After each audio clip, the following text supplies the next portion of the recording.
CSGO, home to the CSGO Lotto scandal. In a completely unrelated and much more legal matter, Valve has figured out a pretty good way of making CSGO legally take advantage of people. Tell me more, you say? Hi folks, it's Falcon. And today gameranx asks the question, has Valve found the worst possible way to charge CSGO players? Counter-Strike. You used to be so simple, so pure. When somebody said Counter-Strike, I went, oh, what a fun game. But now when somebody says it, I think, well, what happened? I feel like I probably look at Counter-Strike the way Beatles fans look at the 80s. Imagine you'd just been through the 70s, when disco ruled the world, and the music world had a new patch. It installed itself and brought back a feature that had been gone for quite a while. Graffiti and sprays. I mean rock music. Still talking as a metaphor here. Okay, let's stop the metaphor, actually. And we just got a patch for Counter-Strike Global Offensive that brought back graffiti and sprays. Just like those Beatles fans, when I heard that they were bringing back graffiti and sprays, I was like, great! It's been a while, why haven't we had that? And as it turns out, it was to make us want it. Want it so bad, we would pay for it. The implication is that it is a microtransaction?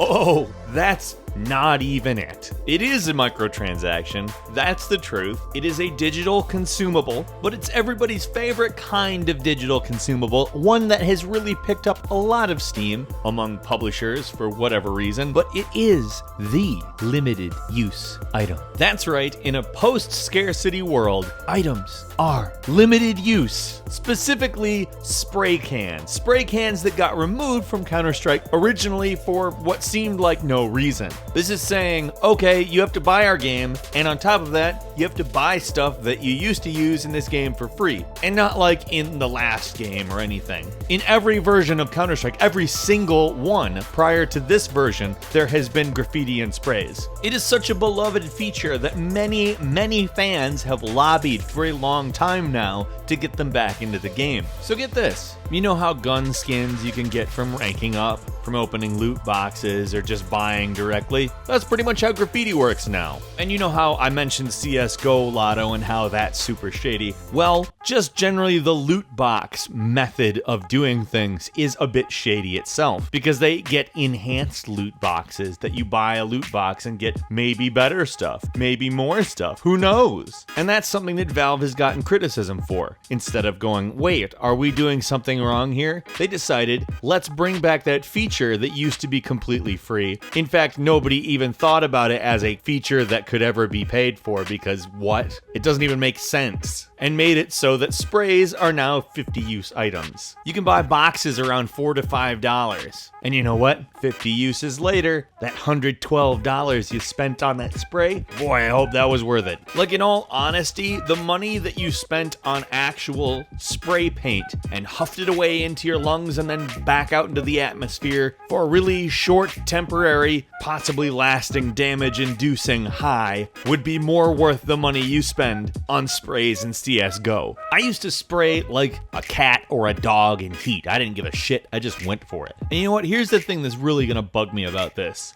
One of the ways that you can get graffiti is by buying graffiti boxes featuring art created by the community. There's a Steam Community Artists program that takes submissions. So I guarantee that this is going to be sold somehow as a means to help independent artists. But let me tell you this right now, it's not. This is not a method to get them paid. Even if they do get some money for it, their involvement is an excuse. And I promise you, it is going to be an excuse that you hear somebody use. Well, you're helping out independent artists.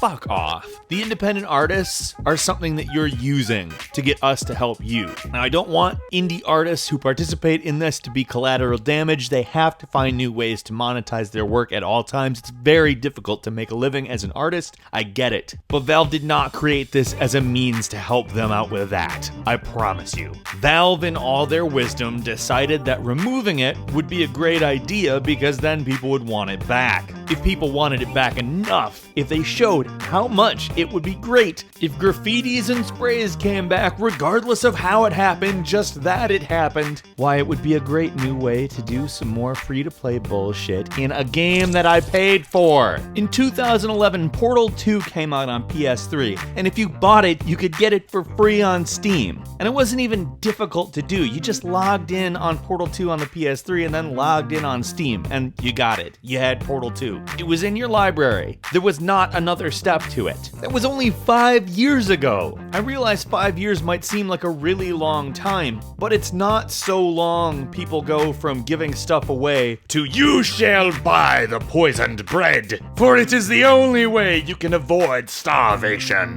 5 years is not long enough to organize an Illuminati, okay? 5 years is not long enough to be irredeemable for all of the people that you know in your entire life that would tell you that these things are just a little bit exploitation-y. And you know, Valve could have limited the number of uses sprays have to prevent players from going completely overboard, spamming the entire map, defacing it. You know, essentially what graffiti is like in real life, defacing property. But isn't that kind of the point of having it in the game? To be that? Either way, Valve could have handled this a whole lot better. Limiting the number of times they could be used per round would maybe have solved the problem. And besides, in the original Counter-Strike, you could only have one instance of the spray active at any given time anyhow.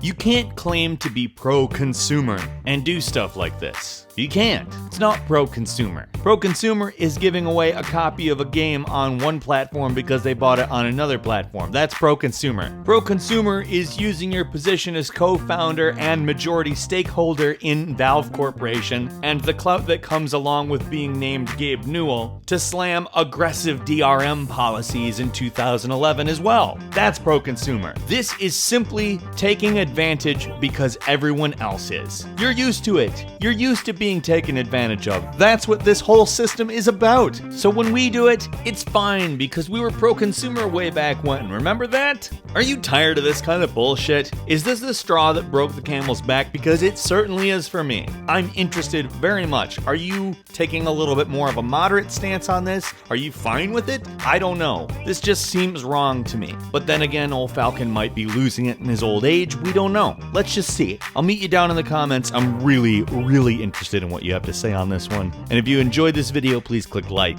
If you're not subscribed, now is a great time to do so. We upload brand new videos every single day of the week, and the best way to see them first is, of course, a subscription. As always, we thank you very much for watching this video. I'm Falcon. You can follow me on Twitter @FalconTheHero, and we'll see you next time right here on gameranx.